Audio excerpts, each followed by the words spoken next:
All right, so somebody asked me how to go about creating a signature for Outlook. And honestly, it's a bit of a pain at the moment. Um, in the older version of the desktop client, which is called Outlook Classic now, it was a little bit easier. Outlook Classic has got a lot of bugs in it, and so it's been replaced with Outlook New, which is less buggy and has some more streamlined features. It's a little bit more intuitive. Um, but one of the things that they changed for the worse is that you can't, it's really difficult to copy and paste signature blocks with formatting. Now you can create a signature straight in the Outlook application, either the desktop client or Outlook 365 on the web. And they both work in effectively the same way. But the formatting is a little bit different and it can be tricky. And so the signatures that you will see, say, faculty use, they're actually tables that don't have borders. And so usually a two-cell table, one cell to contain the image, the site logo, and then another cell to the right of it that contains our contact information. So this is my signature, the second one.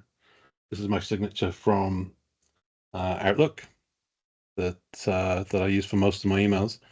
Actually, it depends which signature applies, depends which platform I use. I've got a signature for the desktop client, and I've got a separate signature that actually doesn't have an image for the web client. And so depending on which application I use to send an email will determine which signature gets applied. You don't have to do that, but you can. This signature pane, if I hover over it, obviously I'm in Microsoft Word here, you can see that I get this little icon in the top left-hand corner. That lets me know that this element is actually a table.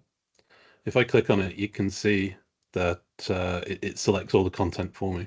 If I click on this handle in the top left-hand corner, and when I've got it selected in the ribbon at the top of the screen, I get two context-sensitive tabs. I get a table design tab, and I get a table layout tab.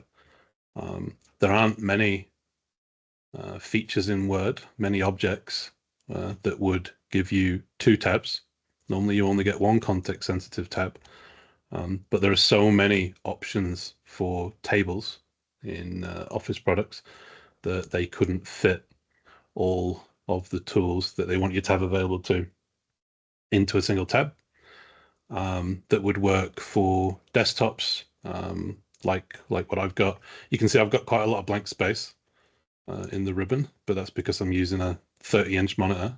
If you're on a 13, 14, 15, 17-inch laptop, then you wouldn't have this real estate. If they fit both sets of these tools into a single tab, it would be all of the icons would be tiny on your display. And so they split them. They split them over two tabs.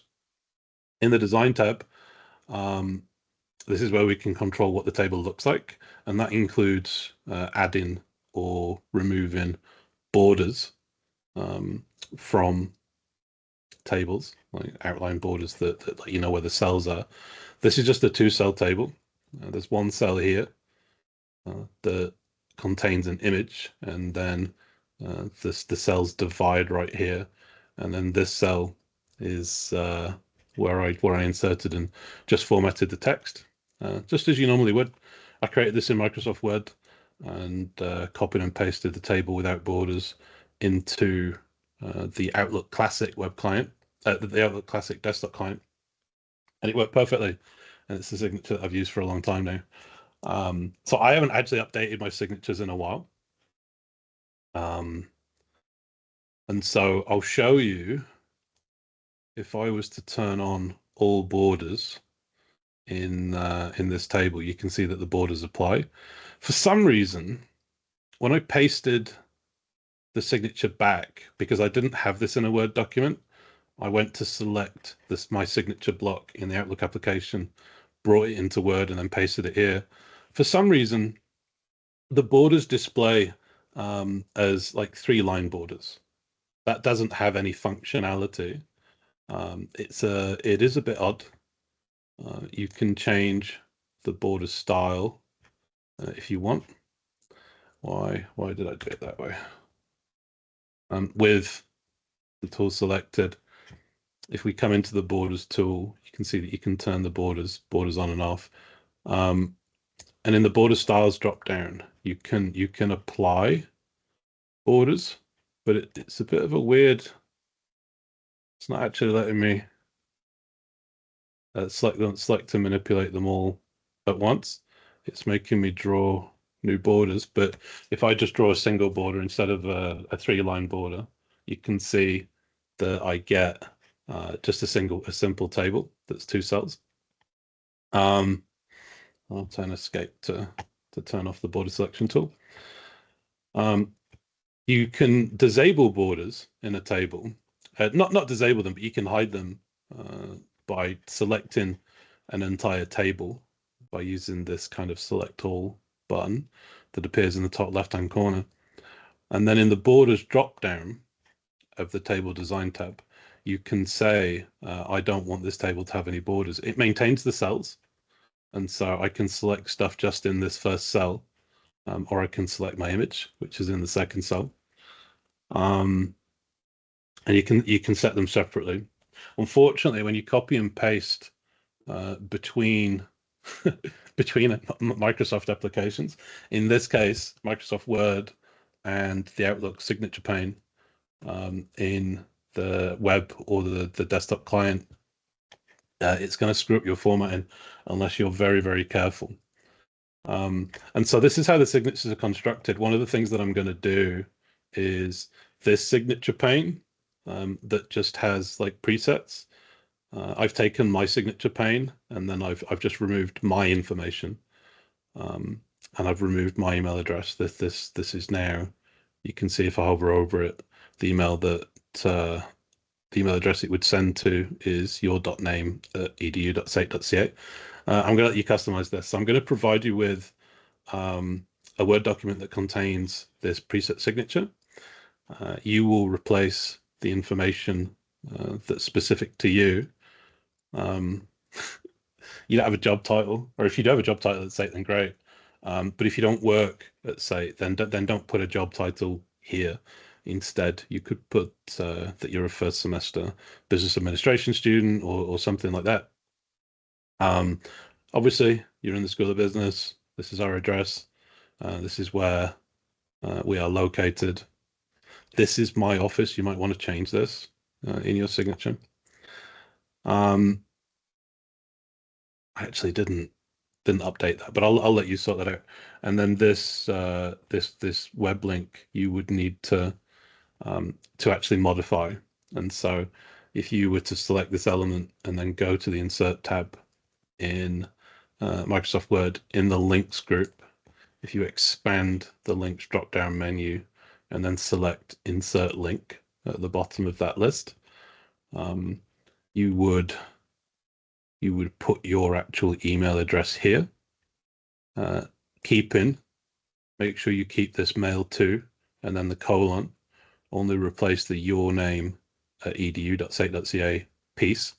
And then if you want it to display your actual email address and not just be a block that says email address that when you click on it, it emails you, then you would put your email address in here as well, so that's what it would actually display in the signature pane. And so you should just be able to select this content and paste it into Outlook, but it's a little bit awkward. And I want to show you why. There was a conversation that I spotted a few weeks ago on the Microsoft community webpage, WordPress questions, and then supposed Microsoft experts respond, telling people how to resolve the issue that they're having. And this person wanted to do effectively what I did, but I haven't done it for years, and I didn't realize that it was an issue right now. But you can see there's 4 pages in this conversation. There's 35 replies, and at the end of it, this conversation started in January this year. At the end of it, we're looking at September.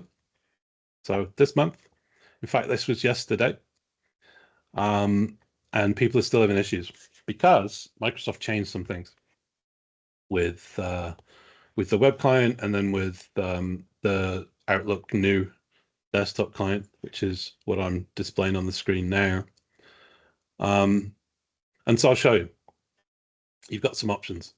So if you come into the Outlook desktop client or the web client, if I go to the web client as well, in here, you can see that in the top right hand corner, there's a settings button. So this is the web client. This is Office 3. This is Outlook 365 that I accessed from office.com or Microsoft Online.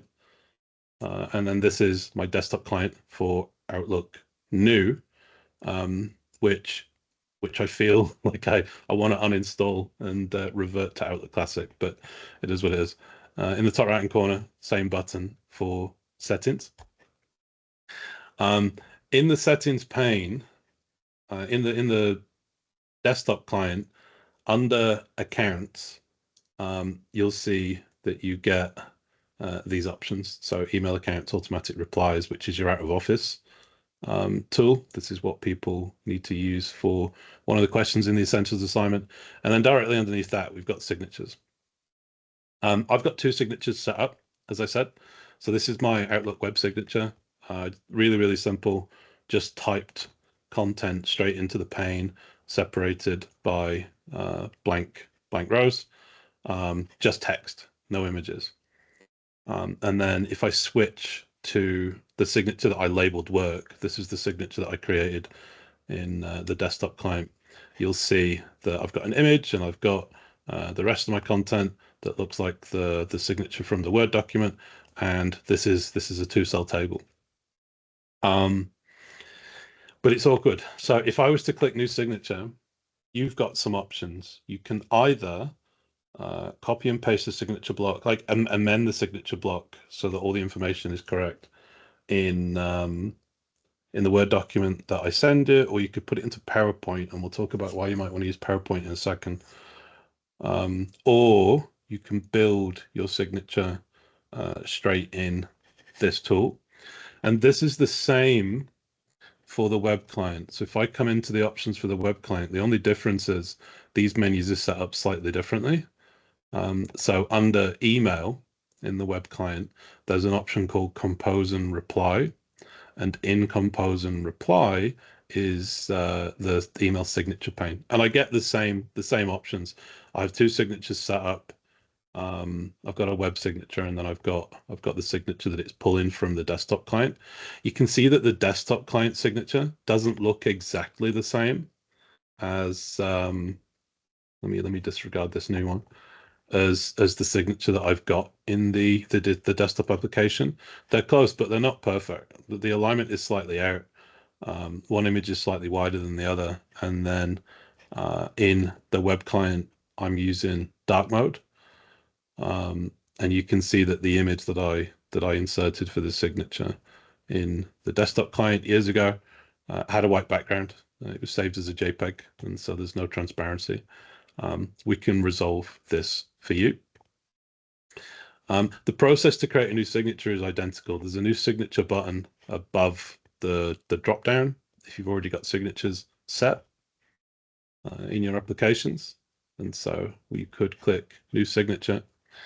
And then if you were going to build your signature manually, which might be the best option, to be honest, I'm going to give you the choice, right? I'll make my signature block available to you in a Word document that's editable, and so you can customize it to your heart's content, and then copy and paste it. But sometimes the alignment gets screwed up, and sometimes it just depends on which way you paste content. There's no import option, and so you can paste into this block, but the signature won't always necessarily carry formatting over. if we go to, if I was to select my signature block. Now I copied and pasted this from Outlook into Word, and this is what it looks like. It looks perfect. If I copy this element from Word into either the desktop client in here, if I right click and say paste, you'll see that the formatting for the text gets screwed up. It's no longer the same. It's no longer the same color. The hyperlink still functions, but the spacing is really weird. And then the image is missing. Now that cell is still populated. So you could just then insert an image into that cell, and it would look okay. But it's screwed up the text formatting, and so it's not going to look exactly like it does in the Word application. You can get much closer if you don't right click to paste. If you actually do Control V to paste, you'll see that the keyboard paste maintains the spacing and the sizing of the text. It maintains the color of the text. And that's a lot closer to what I've got in my Word document, but it still doesn't insert the image, which is incredibly frustrating. And it's really irritating, but it's still editable. It pastes it into a table that you can select. You can still navigate into each cell of the table. You can still go and select and customize the content. And so that this is not a terrible way to do it. Using Control V to paste into the signature block and then just positioning your cursor in the first blank cell where you want the image to go, and then inserting an image. And I've got a bunch here, and I'm going to explain why. I think this one would work quite well. And when I deselect it, that looks okay. That looks like a good signature block. That looks very, very close to what I've got in the Word document. And so I would be happy with that. The reason that when I open up this insert picture tool that I've got multiple tools in here, multiple tools, multiple pictures, and this one's a PNG, is because you can't resize the image once you've inserted it into the signature pane. You can resize the table, you can resize the text, you can change the alignment of options in this pane. You can center stuff, you can right align and all that kind of stuff. But what you can't do is once the picture is inserted, you can't manually resize it. The only option you've got is if you select the image and right click, there is these preset options for best fit, which I've never found to be useful. Small, medium, and then full size. And so I'm keeping it at full size so that Outlook's not scaling the image and we don't lose any quality, and then that it displays at the size that I saved it as. Now, that's where PowerPoint comes in, because if I was to select, let me delete that image. If I selected one of the other images, the actual image that I downloaded from the web was, I think, this one. And then I resized it twice to make it smaller. So insert's too big at the original size. And then if I was to, now it doesn't even, there we go. If I was to right click it, now I can't resize it for some reason. And I suspect that's got something to do with the size of the table cells. Like it's sized it and inserted it, but it now fills that cell, and it won't let me make it smaller because it's stupid. And so I had to create different sizes. So then I resized it a little bit, made it smaller. That also was a little bit too big for what I wanted. And so I made it even smaller than this. This is where I ended up. And then I was happy with how that looks. Maybe I would make one or two minor sizing adjustments, but like this is perfect. I'm quite happy with this. So it's awkward. Now, you could, if you wanted, in the Outlook signature pane, when you go new signature, obviously you can insert text, you can insert images, you can change alignment, you can have bullet points, you can insert links. But you can also insert tables. So you have to expand this menu. You can tell it, I want to insert a table. You can tell it that you want to insert a 2x1 table. So two columns, one row, like this. And then you can manually then resize the cells the way that you want them to work. But it's got an outline, right? And there's no really good way to modify this, so it's going to show with an outline, which doesn't look super professional. So you could, if you want, build your signature straight into this tool, but it's the least preferable option as far as I'm concerned. The reason that I mentioned PowerPoint is because where's my Word document? In Word, when you are working with images, when you right-click an image, oh no, they have done it. Now you can save as a picture. This option didn't used to exist, but it looks like you can do it now, which is good, because in Word, in PowerPoint rather, if we were to take an image, how big is this one? Reasonably large enough. You've got to make sure that the size of the image, the quality of the image can be maintained. We don't want it to be really ugly. I can get you an official Sake PNG that's high quality. And I just pulled this one from the web. You can see there's a lot of white space when I select it. If I wanted to make modifications to this image, like get rid of this white space and make it smaller, what I would do is, with an image selected in PowerPoint in the picture format tab, in the size group, top right hand corner of the ribbon, I would crop it. And I would say, okay, I don't need that white space. I don't need this white space. I don't need this. And I don't need that. That look okay? Yeah, that looks okay. Then I would click crop again. That resized content so that the cropped content still exists when you go back into the tool. So we haven't deleted it. To save this image without that additional information, just to save the cropped version, you would then right click it and you would say, I want to save as a picture. You can see that it renumbers every time you save it. And then I would hold shift while I'm resizing it just to maintain the aspect ratio. And I would make it smaller, right click, save as picture, and it would save it at that size. Because you can't easily resize the image with any kind of precision in the actual signature block in the Outlook application, then it's best to resize the image as you go. You get it the size that you want so that it inserts correctly alongside the text content. And build your signature panes that way. And so I quite like using PowerPoint for working with images like this and doing edits. And then we could, if we wanted to, I wouldn't recommend it, especially with images that are not super high resolution. We could try and remove the background, and we could say, actually, I want to keep this, and I want to keep, it's not going to do a great job of this. I think all of that's selected anyway, actually. I don't think that purple is deselected. It's difficult to see sometimes. See how this is purple, but it's deselected. It would delete it. This is this looks like it would be deleted, but I don't think it would.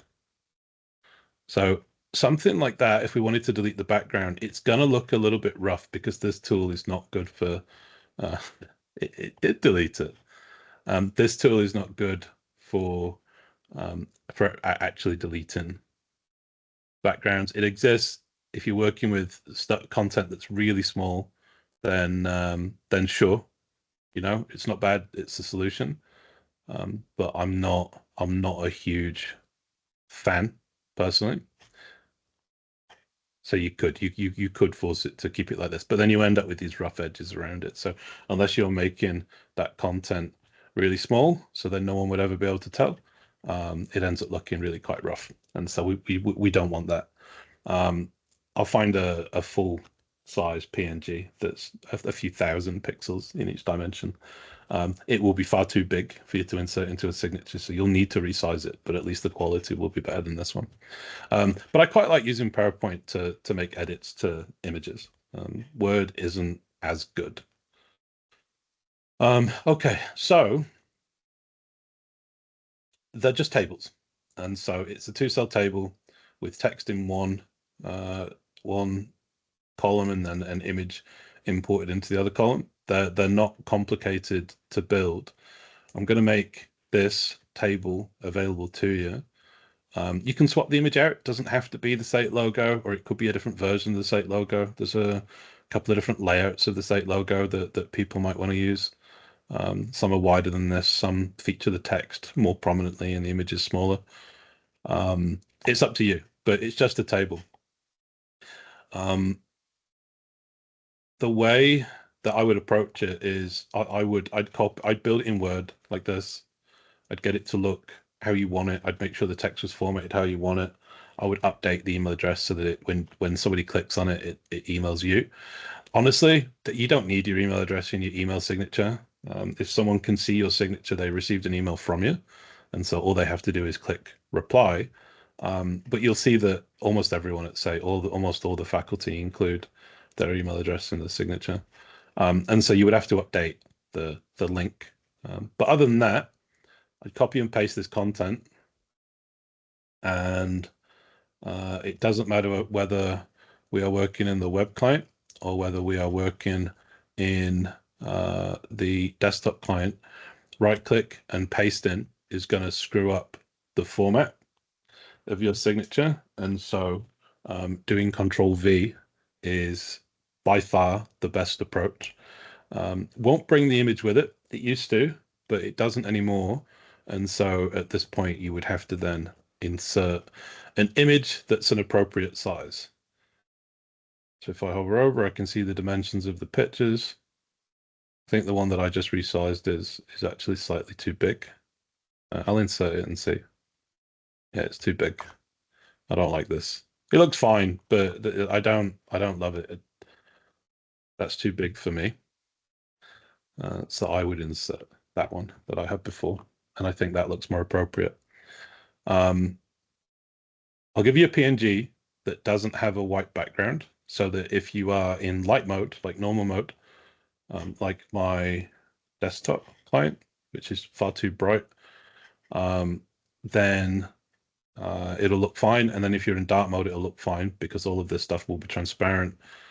I've never really found it to be a big deal when you're working with a dark background and the site logo is on a white background. Like, I think signatures still look okay like this, but some people would like it to be a lot cleaner, and so get rid of the white space. So I'll make a different version of the image available to you as well, and then you can customize the signature to your heart's content. What I wouldn't do, I think, is, even though it's an option that you've got available to you, I don't think I would insert a table.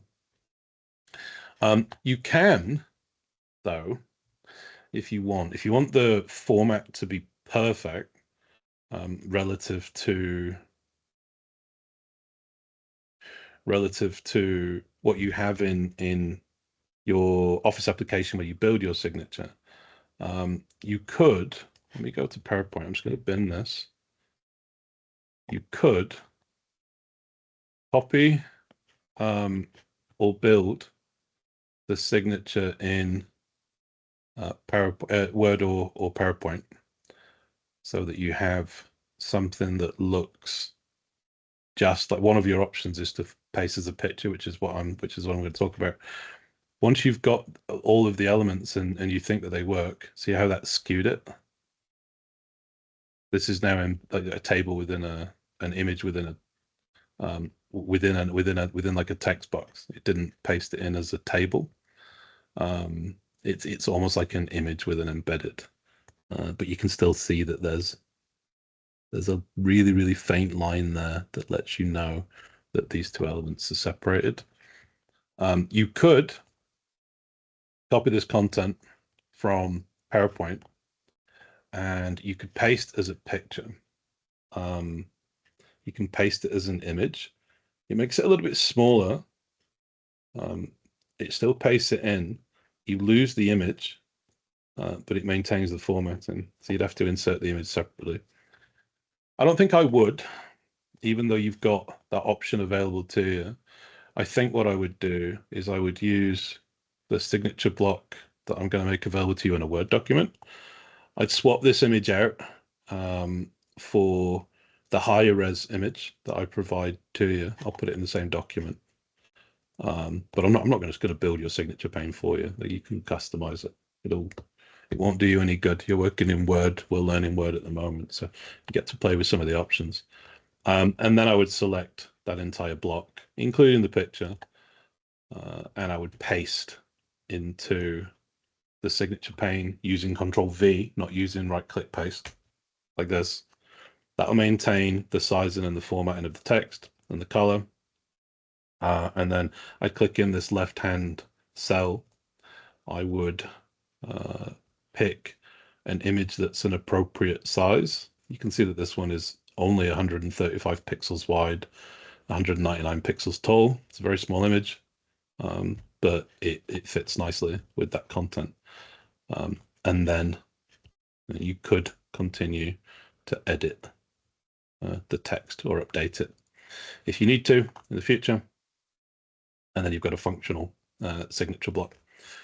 And so a little bit convoluted. There's some issues that are known apparently with pasting signatures into Outlook, and it doesn't matter where you paste it into Outlook. Like it's not perfect. All of these people have got complaints about about the changes that Microsoft has made. It is what it is. I'm sure at some point they'll fix it, but for now you've got to like build it in an external application, paste it. It won't bring the image. Then you're gonna have to insert the image, and you can't right-click paste. You can, but it'll screw it up. So at some point they'll probably fix it, but right now this is your best approach. This is the approach that I would take. What I'll do is I will get you a really high-res version of the Sate logo. I'll drop it into this file underneath this this signature block that you can amend, replace this image, select that block, leave the borders turned off, and then insert it either into the web client or into the desktop client email signature pane using Control V, and then just reinsert the image. You should end up with something that looks pretty good. Give it a name, click save, and then you're good to go. Should be easy enough. I'll upload this document that contains this signature block that you can customize to Brightspace. I'll put it under content, and I'll put it in a folder called Outlook Signature or Outlook Signatures or Building a Signature or something like that.